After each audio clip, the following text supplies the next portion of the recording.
So this is All Else Pales 2.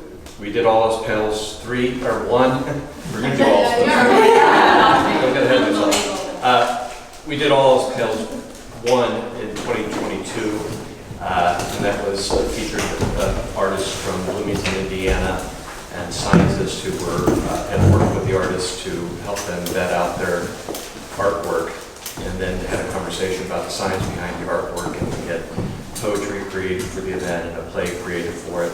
And it really wet my whistle trying to use the space in a way where art can hold space for conversation and dialogue, and the dialogue holds space for the art. So this reciprocal conversation that can happen on the walls and off the walls, on the floor and everywhere else between.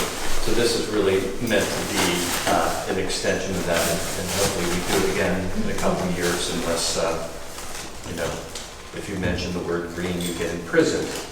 Which might be the case. So it's my pleasure to introduce Dr. Chandra Frank. And this is, I double checked it on the internet. They said you were a doctor. Chandra is an assistant professor of women's gender and sexuality studies at UC. Her work explores the intersections of archives, activism, and queer and feminist politics in both transactional and local contexts. With background in curatorial practice and a commitment to community-engaged scholarship, she brings a powerful lens of conversation about identity, racism, justice, and I want to welcome her and thank her for moderating this in this conversation. So I'll set aside. Thank you.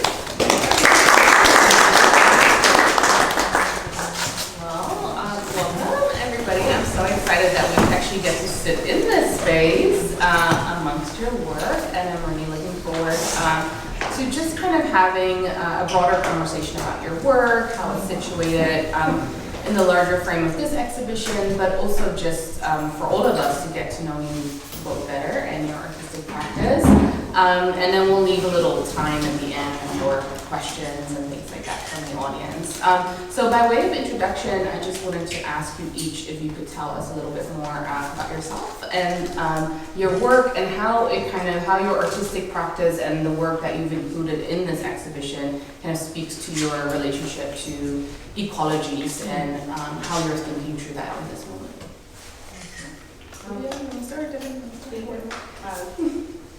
I'll start. Okay. My name is Bianco. Thank you everyone for being here. I know the rain has been insane. I am an Argentinian migrant artist and ecologist. I work through interrogating my relationship of myself in community and with the land that I am at any given point. Understanding that the spaces and this idea of like encounters and borders are spaces for expansion rather than restriction. So kind of like problematizing ideas around borders. Do you want me to work This is my work. It's an installation it's a textile installation called Espíritu de la Vida, or Spirit of Life. In this work I used the technique of cyanotype.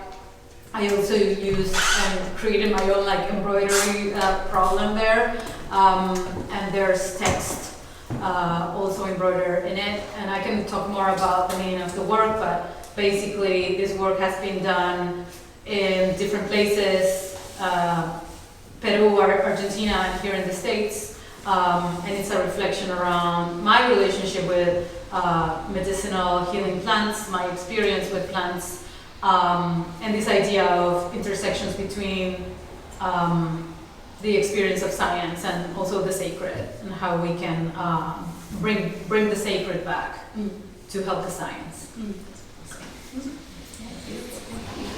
So my name is Devan Horton, and I'm an artist who makes work about our collective impact that we have on our environments. And I've always been inspired by nature, so that's always kind of just been a part of me. I was raised by families of farmers, so there's always been kind of a connection to nature in that sense.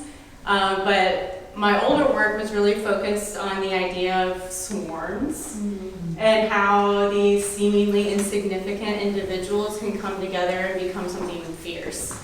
And so I was always outside looking at beehives, little ants on the ground, and a lot of those times I would be confronted by the amount of waste that I was finding, and I started seeing this trash as evidence of like a human swarm.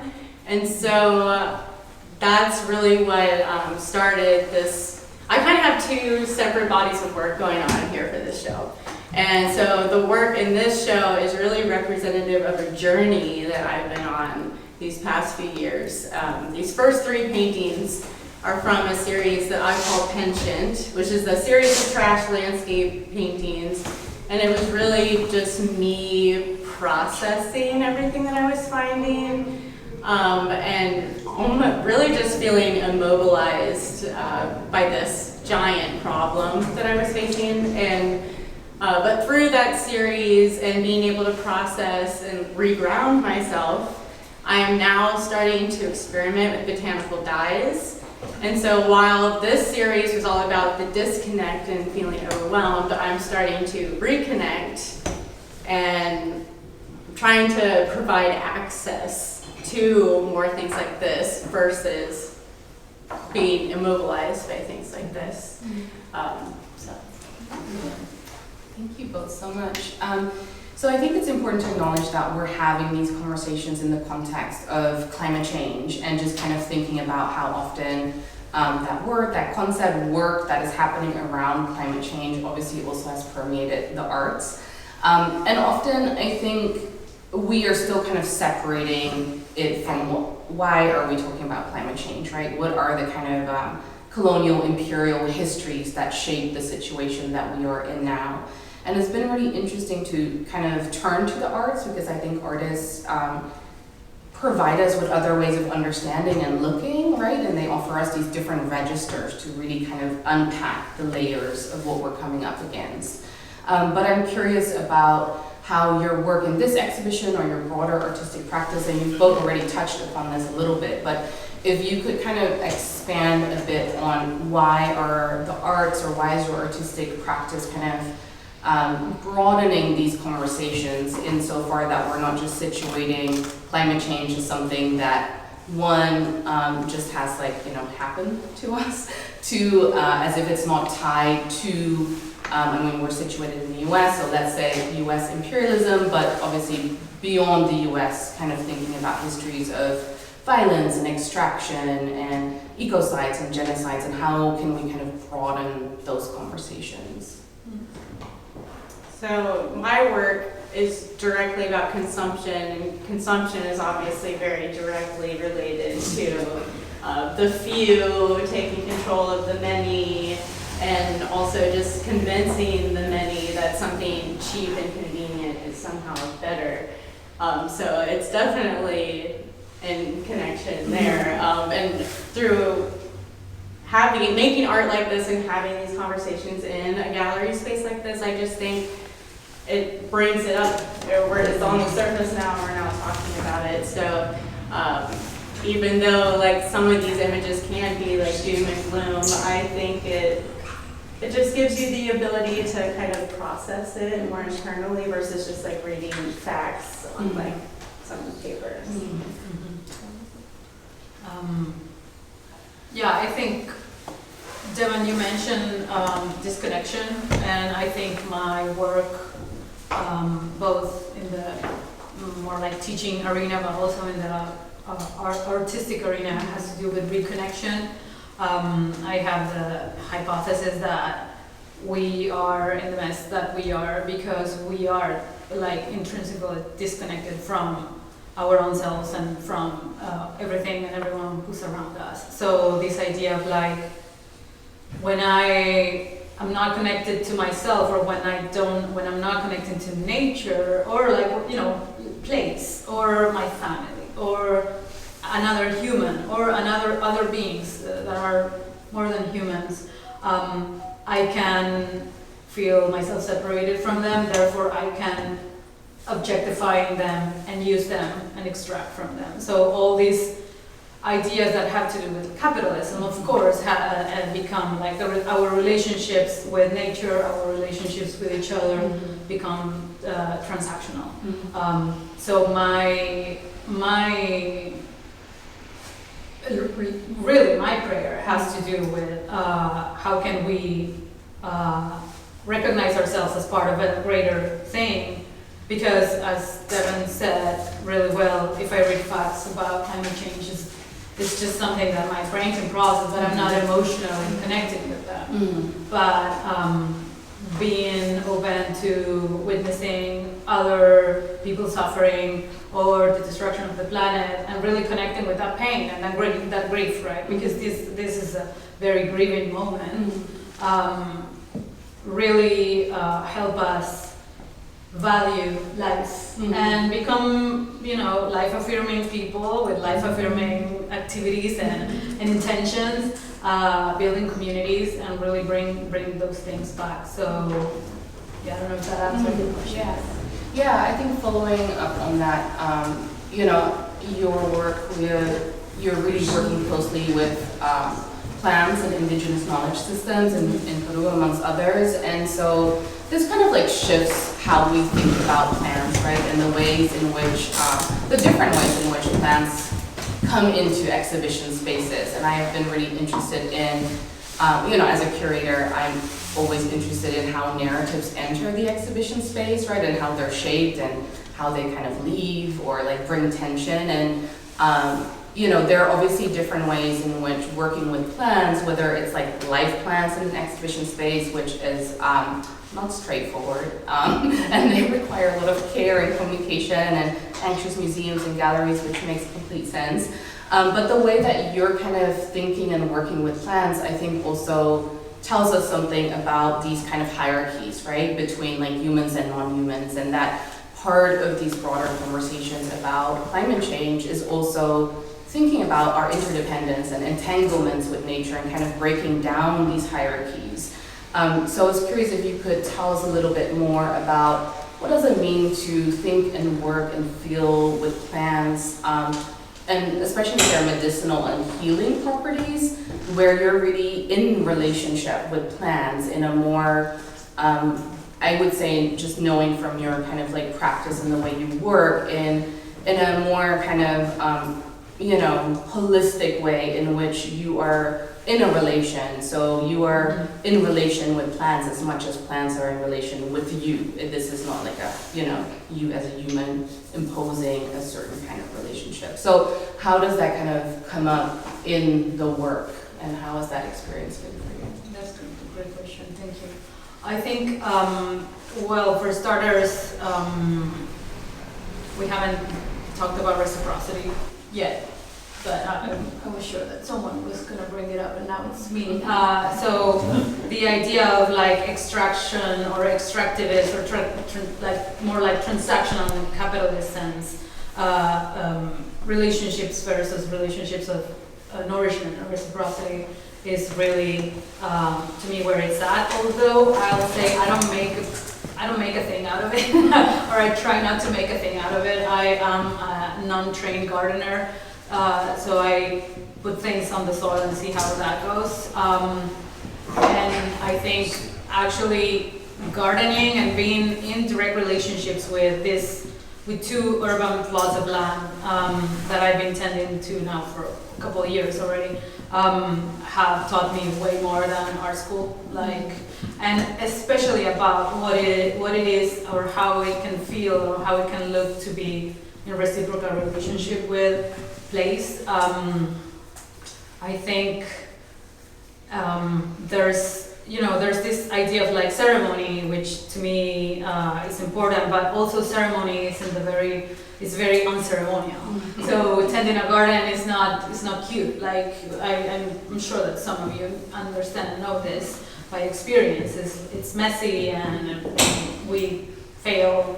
And I think I started my relationship with plants with a lot of pride in a way, and thinking that I'm gonna get a result if I do this, and I'm gonna eat this plant, or I'm gonna, you know, become better, whatever. And actually, it's been many years since that relationship started, and if nothing else, it has made me extremely humble, or it humbles me. It's a very humbling experience to tend to the land and to then translate the teachings of the land and the teachings of the plants into art, which at the end of the day, I think is just a device for conversation, a device for inspiration, and a device for connection. Yeah. Thank you for that. I mean, this also really makes me think about waste, and it so happens, and maybe Julia will speak about this a little bit more, that Julia and I have been talking about waste because you have done an installation made out of waste, which I will let you speak about a bit later. But you know, waste, I think, is another way in which we often separate ourselves from the environment, right? Like, so we see kind of, you know, we separate ourselves from waste as if waste is not also living matter, right? As if we're not in relationship with waste. And I've been really struck by the way artists and like scholars kind of engage with waste to kind of bring it up and bring it back into vision, and this kind of like understanding that like what we eject also comes back to us, right? There's this kind of all this imagery of like waste on different shores and like river banks and like seas, kind of like bringing this waste back to us as if to say like, look, like, you know, we're gonna come back because we're in this relationship. And so I know you are also really interested in like environmental activism and thinking with waste. So what are some other ways that we can actually be in relation with waste in different ways that don't just kind of, you know, separate us from, again, our entanglement with waste? And also, you know, I mean, we could expand about external waste, human waste. There's so many ways in which waste has been picked up, but I'd be interested in hearing a bit more about how you think about waste. So specifically, I've always been interested in plastic waste because that's obviously the most problem, the most visible thing that you can see out there. And it's funny because we are so separated by waste. We are, you know, the trash comes and takes everything away once a week. You don't have to see it ever again, it's just gone.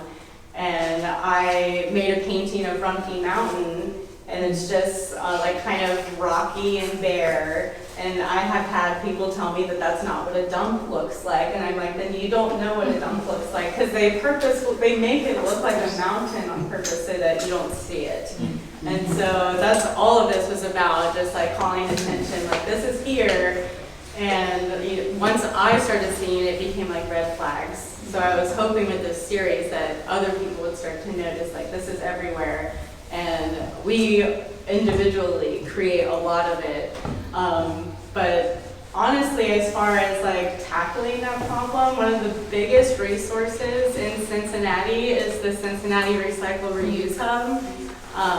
Because through working with them, like it forces you to collect your own trash, honestly. And it's kind of amazing, because like my husband and I, we've been watching it for years now, and you know, I wish I had some kind of documentation to see how much I was throwing away before, because like we would fill up a garbage can, you know, once a week, just like everybody else does.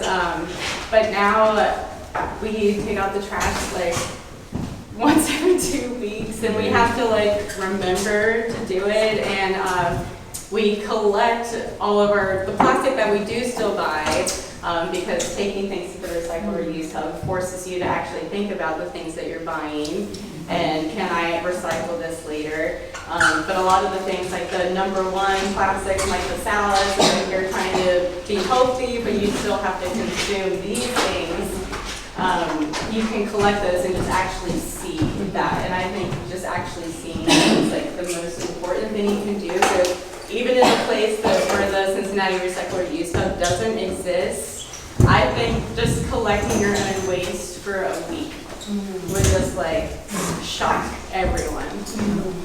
Yeah, I really appreciate that. I wondered if you wanted to very briefly speak about your installation as it kind of speaks to your broader practice.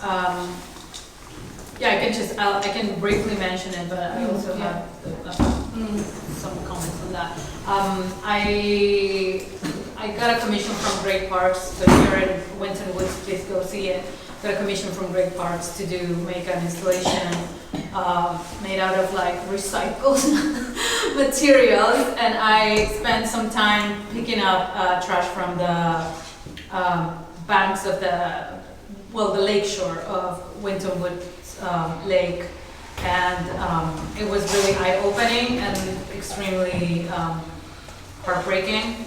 I think what Devan is mentioning in terms of like really owning up to the trash that we choose to consume or create, and becoming, it's a way of becoming responsible too. So there's a little bit of a difference, and this is all really connected.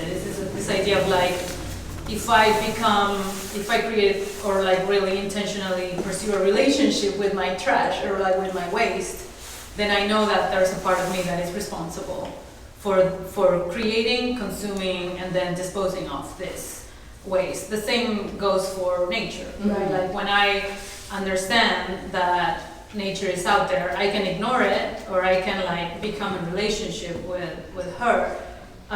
And I am partly responsible for my role in this like big scheme of things.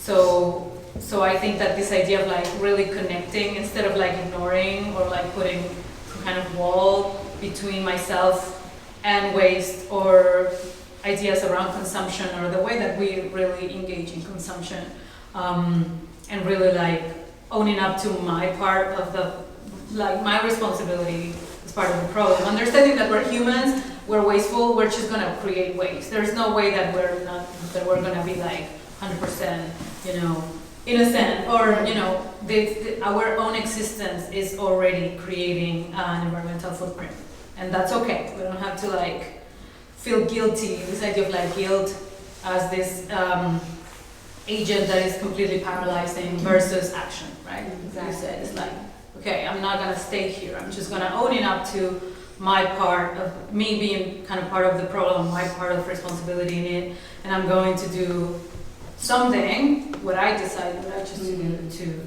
change it. I think this is also, to me it's really interesting to think about the role of like the arts in this, right, and the artists, which I think this idea of responsibility, which is interesting and important, and then how do we kind of push beyond that, right? Because there's kind of like a limitation to these artworks making people feel a sense of responsibility. Like, where does that responsibility kind of lead us, right? Where is the kind of sustainable, interdependent practice after that? And so why I was really interested in both your work and why I was like excited to have this conversation. Thank you, Paul, for suggesting this. Is because I'm curious about how your work, again, kind of beyond this sense of responsibility, makes us think differently about our relationship with trash, with waste, with plants, as something, again, that isn't just, we refer to people as toxic and waste all the time, right? There's an embodiment, there's an aliveness that is already present. Similar with like plants, we eat plants, we digest plants, we grow plants, we like rely on plants, right? Like so much of our medicine in some way or another is at some point derived from plants. And so I'm wondering about this tension and relationship between making audiences responsible and also kind of, again, pushing those conversations further, right? Like, I feel like oftentimes some of the solutions, and there's no solutions, easy solutions to these broader themes, right?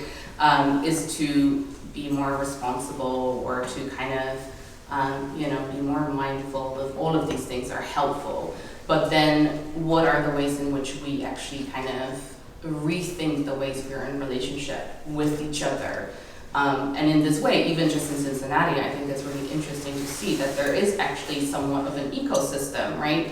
Of like artists like yourself and other folks who are interested in ecology, true artistic practice, teaching, but also collaboration, right? Because this work is very collaborative. And so I just wondered if you each would just kind of briefly reflect on those ideas of collaboration as a way to kind of expand those conversations beyond instilling a sense of responsibility.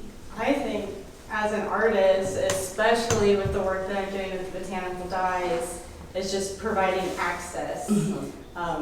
That's huge alone. And I think the word responsibility scares people because it sounds like work.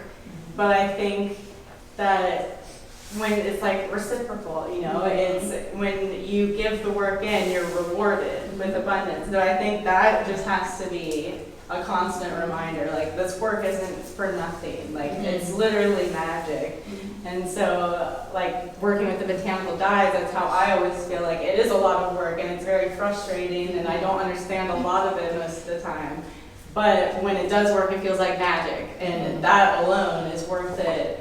So especially with like the workshops and working more with the public, I just think providing more access to the magic is super important. Well, I think it's complex. I don't have an answer for your question. I think relationships are complex. I think it's a very complicated time. And I think we're culturally inclined to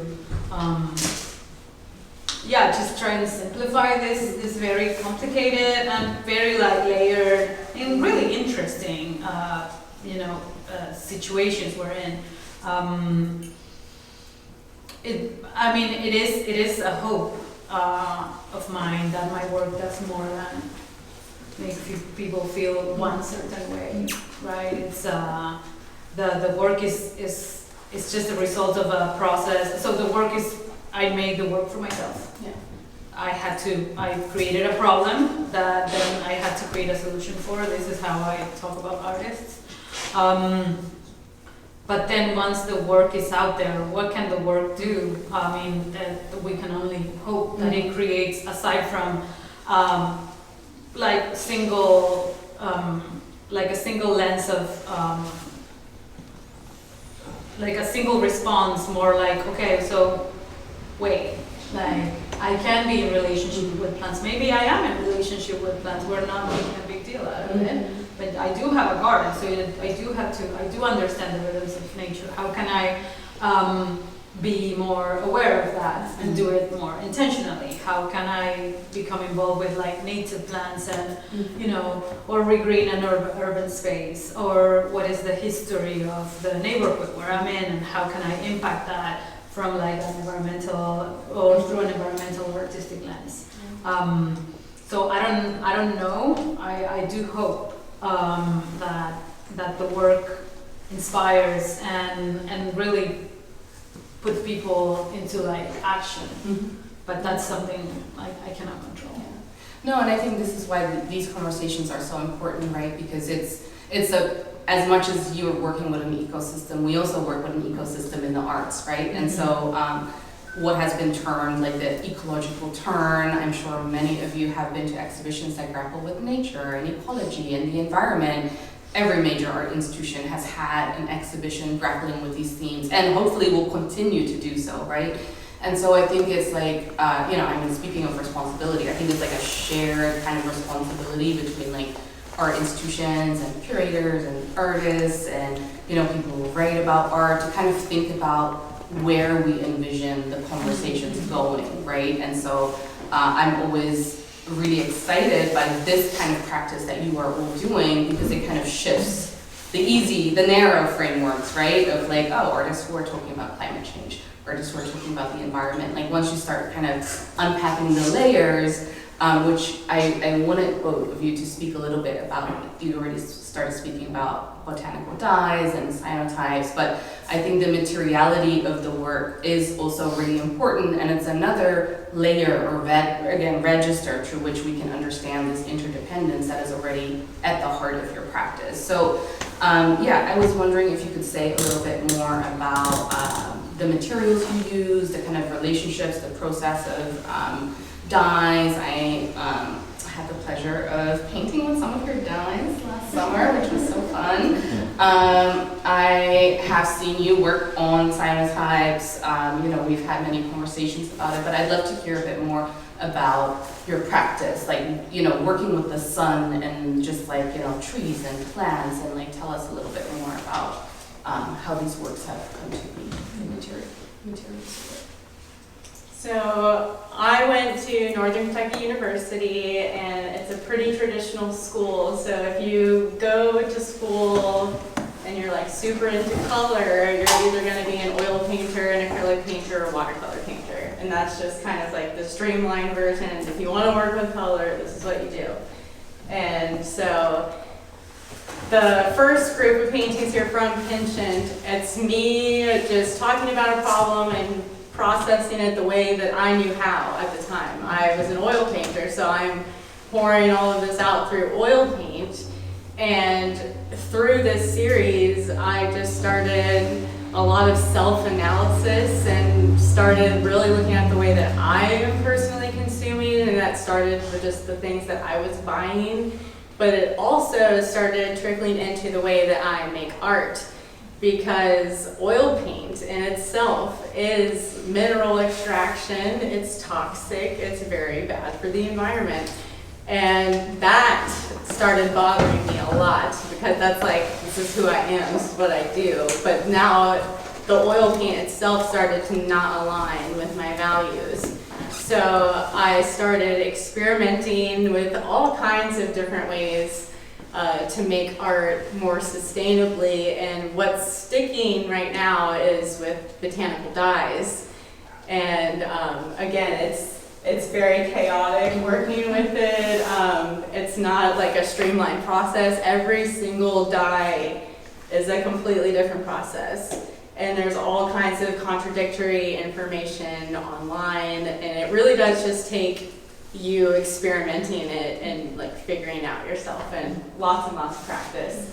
But that has been a crazy journey for me, because I was cooped up in a studio painting like doom and gloom, but now part of my practice is going outside and collecting and making all of this stuff. So yeah, material was something that I never really thought of, honestly. It was just like, I love painting, I love color, so this is what I do. But yeah, it was really that series that just triggered this self-analysis, like what are the materials I'm actually using, and how can I change that?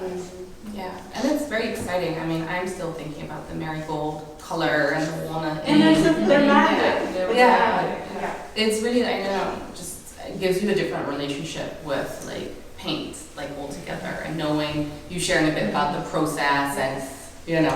I'm way more involved. I wasn't making those paints, and now I'm way more involved in like just every step, more connected, and there's nothing better than that.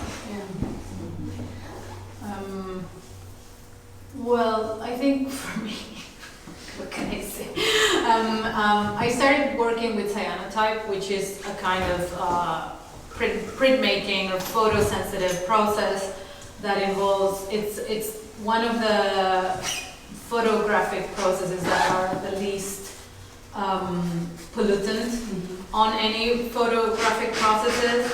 Not that they're like completely innocent, we still have to make art, so that's the tension, right? Yeah. We still have to make the art. We're artists, this is what we do, this is our job. So, but cyanotypes are, cyanotype printing, it requires UV light, that is sunlight or literal UV rays, for them to create an imprint. And I became really interested in how there can, through cyanotype, there can be like an imprint of moment in time. For example, when working with plants, like using plants to create cyanotypes. Now, for this work, it was interesting because I started working with cyanotype with paper, And then I moved on to drop cloth, canvas drop cloth, which is a pretty forgiving, I'll say, fabric. Now this fabric that I use here is part of one of the sheets that I used while I was in a retreat, a medicine retreat in Peru. I was there for a month, and I sat with ancestral medicine 12 times, and throughout all those times I was like crying and sleeping on that sheet. So then I decided that it had to become part of the work. So I used cyanotype printing on it. And I think I printed it in Buenos Aires. So Buenos Aires is my hometown. That's where I'm from.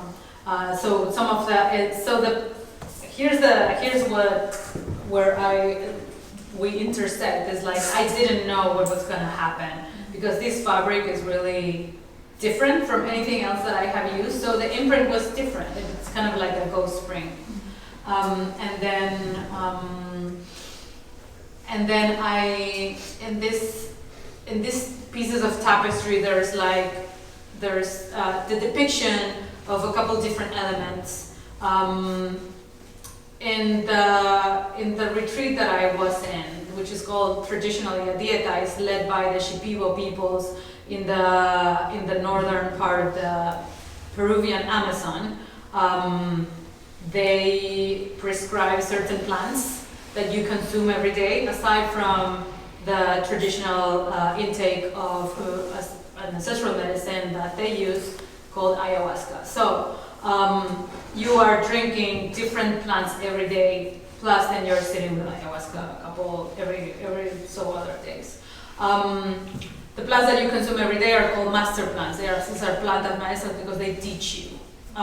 So basically the idea that the Shipibo have is that if you consume certain plants at a certain rate for a certain amount of days, you have an entry point to build a relationship with these plants, with the spirit of these plants, understanding that all plants have a spirit and they all have something to teach us as humans because we're very ignorant. So these plants are teachers, and then I was able to depict.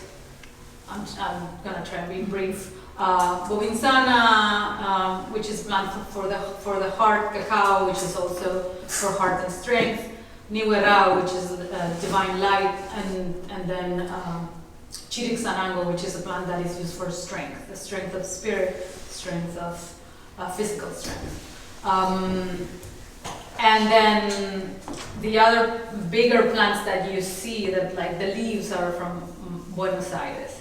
So I was thinking about this interesting relationship that I have with like mestizaje, being from South America, being half European, half indigenous, being under the guidance of indigenous peoples, understanding that also I need to build reciprocity with them, and like questioning how extractive my relationship with them is, and building a relationship with plants and my own heritage, the heritage that I get to share. And then the last thing that I'll say about this work is the words are in Spanish. The words that are embroidered are in Spanish, and it translates into spirit of life, help us. And I think this is my prayer for this moment, is that we don't forget that we are part of nature and that there's a lot of knowledge that we can learn from nature, and you know, if I feel like, and this is just my personal take on it, where there's nature, there's God is present, so we should not feel ashamed of asking for help because we really need to understand, and we really need the help right now. Yeah, thank you for that. I mean, I think it's also just important to say that how much of botany and as a science is like very like, you know, comes forth out of colonialism and these kind of ways in which you know, many different Europeans have extracted indigenous knowledge or have kind of you know, taken away the role of indigenous communities as like plant knowers, namers, working with plants as teachers, obviously in South America and many different places in the world. And so I think also the way you kind of think with plants in your work as like, you know, teacher or ally, however you describe it, is also really important because it kind of just like pushes against this assumption that there's one way of knowing plants, right? There's one way of like labeling plants. There's one way of being in relationship with plants. And so similar with your work, I think acknowledging that there are like different ways of knowing, right? And the multi-sensory ways of like engaging with nature, with plants, with trash kind of pushes against this individual kind of Western way of knowing, right? Where we're always in this hierarchical relationship. And so I think what it does is kind of like open our awareness to what does, you know, how do we kind of think about plants as something that we can be in relationship with, or, you know, things that you mentioned like cacao or coffee, like things that we were in relationship with, like some of us daily. I'm definitely in a daily relationship with coffee, but I think it's important to shift our attention, right? And so I think that work is really important for that to happen in the exhibition space, and I think you've also both spoken to ways that that can happen outside of the confines of the exhibition space, and I think your practice kind of speaks to ways in which that can happen, which is like a really beautiful model, I think, of just artistic practice. And I think we're just like really lucky in Cincinnati to like have examples of this kind of work, right? This kind of like modeling. And then before we open it up, I also, just want to kind of hone in to, I know Devan, you co-curated this exhibition, so I like that your work is in the same room, and I wondered if you had any final thoughts before we open it up for questions about, just the interplay, ways that you have been thinking about each other's work differently. I think part of what I enjoy about curating, if I'm in the city where I've curated something, is like being able to come back again and again and kind of discover different conversations and layers, and I'm like, oh, this is wonderful, you know? So yeah, I don't know if you have any final reflections. So my favorite thing about helping put together this show is just the way that every artist in this show addresses their materials, because we all do it in a very different way. And so again, like just providing access and showing like, look at all these many different ways that you could tackle these issues. So as far as Julia's work, I love that you are so personally connected to those materials. And that's why I really wanted you to be a part of this. Like Albertus is finding the trash, John is extracting the minerals, turning into paint. I was talking about the trash, and now I'm making paint. And so it was just another, it perfectly fit that piece that we needed to keep, you know, hitting each point.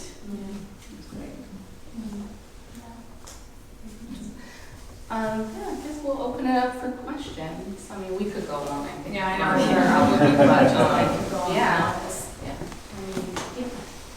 Can you tell us what's going on in Yes. that painting, please? So, for this show, it's all about this journey that I've been on as far as totally changing my practice. So I went from oil paints to these penchant series, and I used a lot of towers and pyramid shapes in my penchant series to show this hierarchy and how we think these things are important. So I visually display them this way, but really these two paintings should be flipped if you wanted to read it as a journey. Because this piece, I'm starting to experiment with botanical dyes, and this piece is called Oil on Water because it's just about that direct conflict that I found in myself. These two things don't match. And so like my favorite thing about oil paint are these really intense colors that you can get. So I painted this rainbow, but like at what cost am I going, like I'm trying to get to this rainbow, but I'm ignoring the destruction. So this piece right here is really just about that very direct conflict. And then this second piece right here is about my personal journey I dissected the pyramid composition that I use all the time.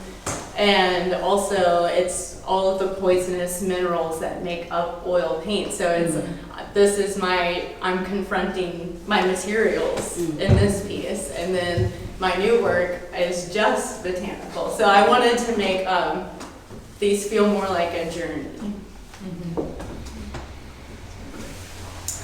So I first want to thank you for having this conversation. This has been like so vibrant.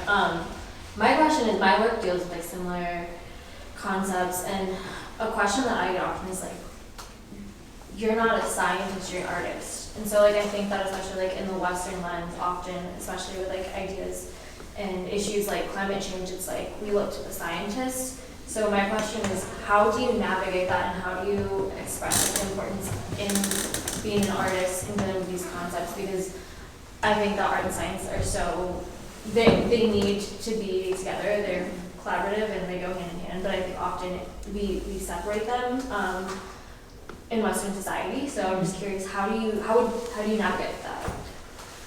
Julian. Yeah. Yes. Well, how much science is present in your work? Just saying. Like you are experimenting quite a bit? Yeah. I mean, so I do a lot of experiments, and what I would consider, research, and maybe not technically like academic scientific research. Yeah. So, but you have to get really involved and like invest a lot of time and like experience and trial and error, a lot of that. This is what artists do. We create problems that then we figure out solutions for.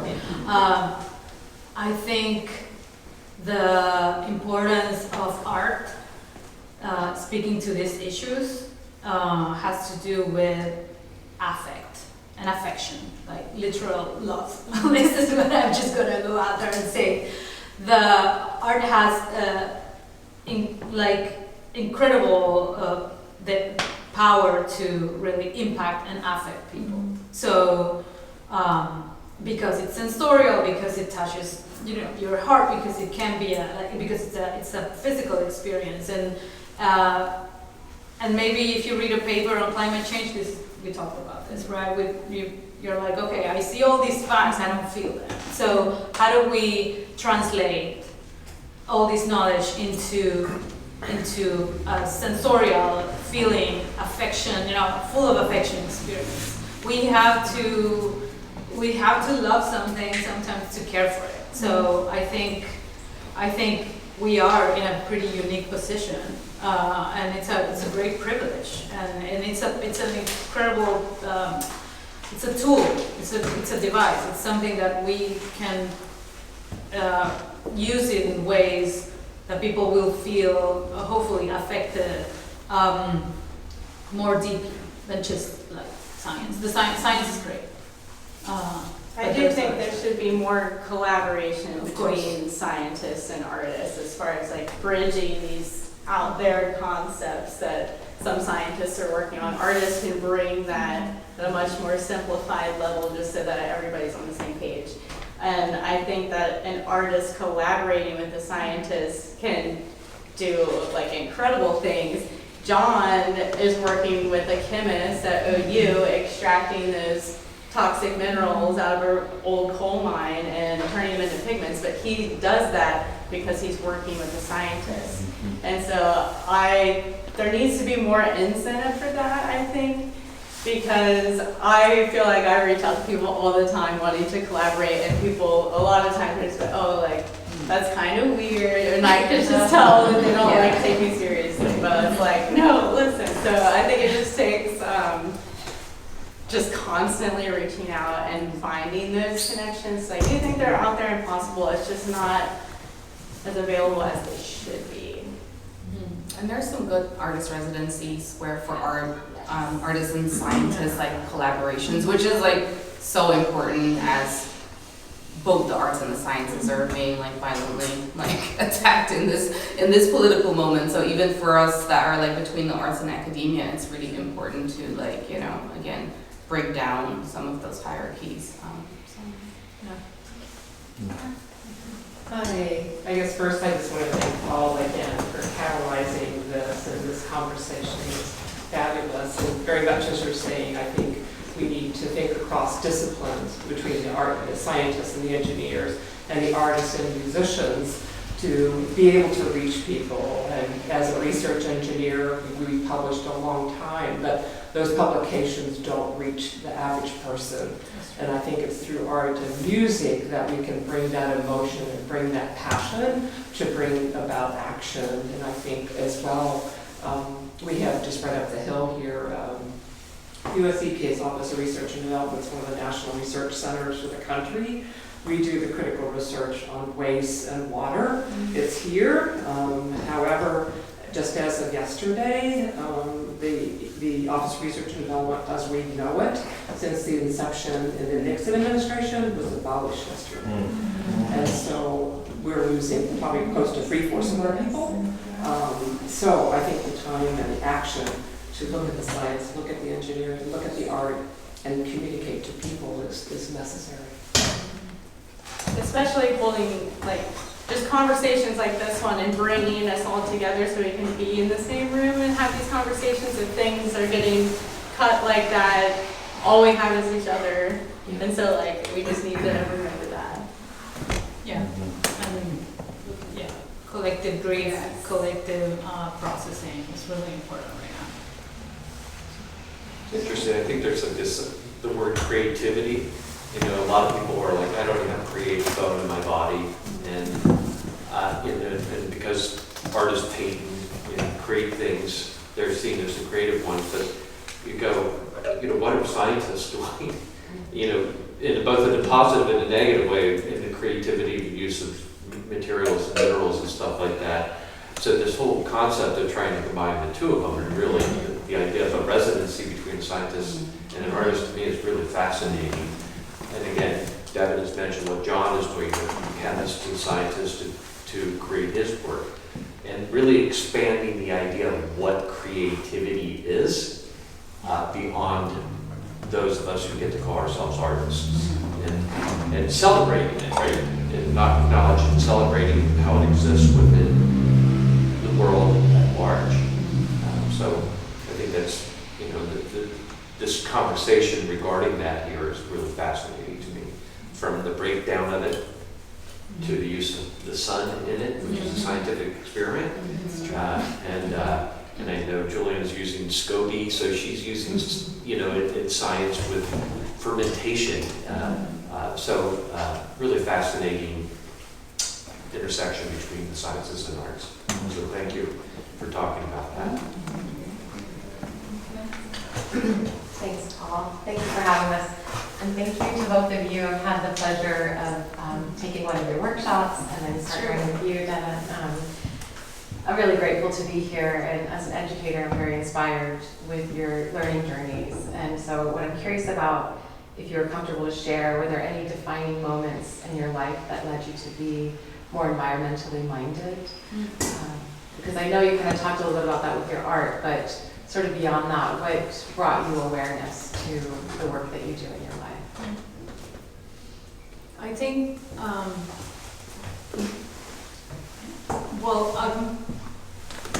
I'm wired differently because of my culture. So there's a different culture around waste or use of things in Argentina.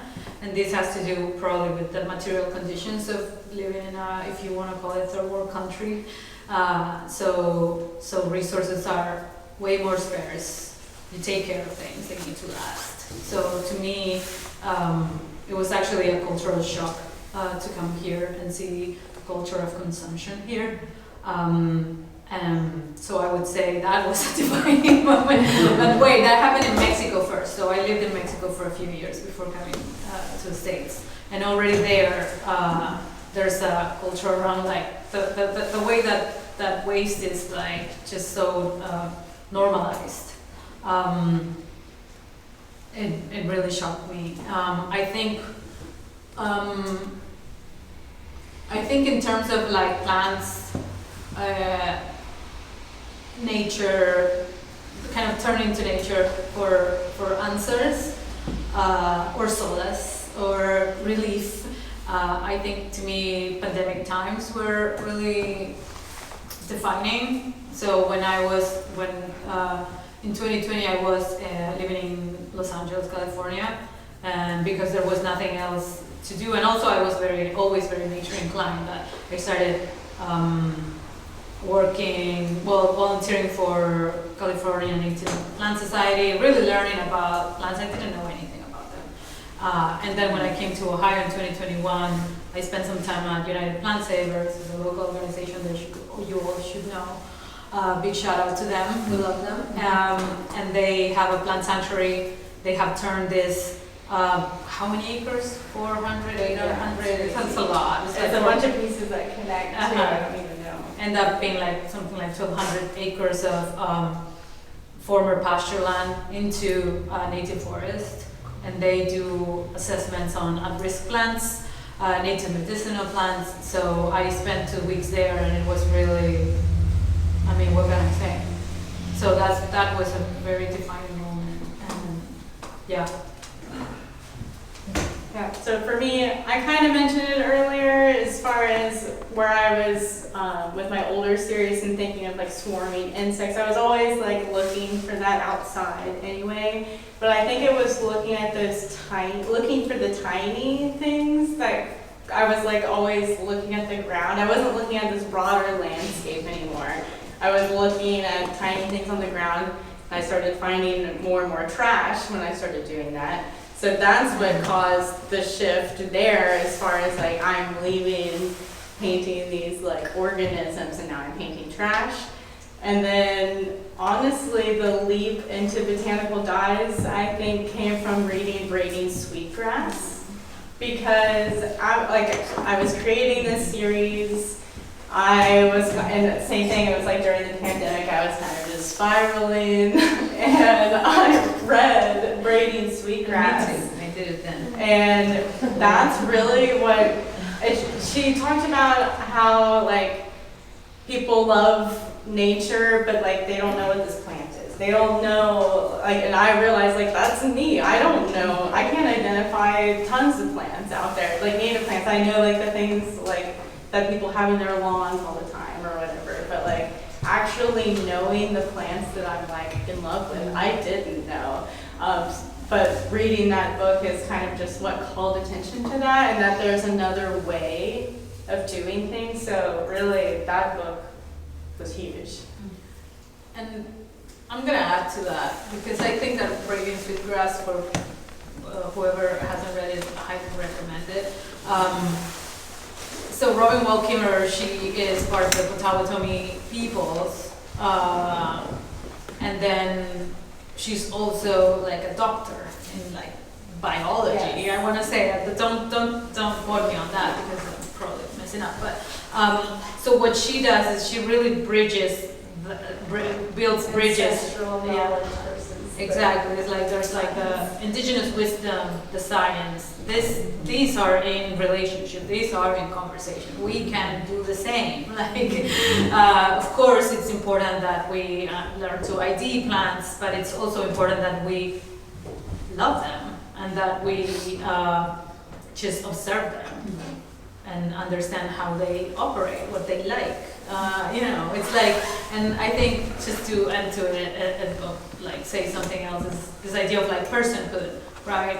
Robin Wall Kimmerer talks a lot about objectification, or like, treating something as an object, as it has no personhood, as it's not a being, against this idea of like, this is a being that is alive, has a life, has a purpose independently of like my, agenda.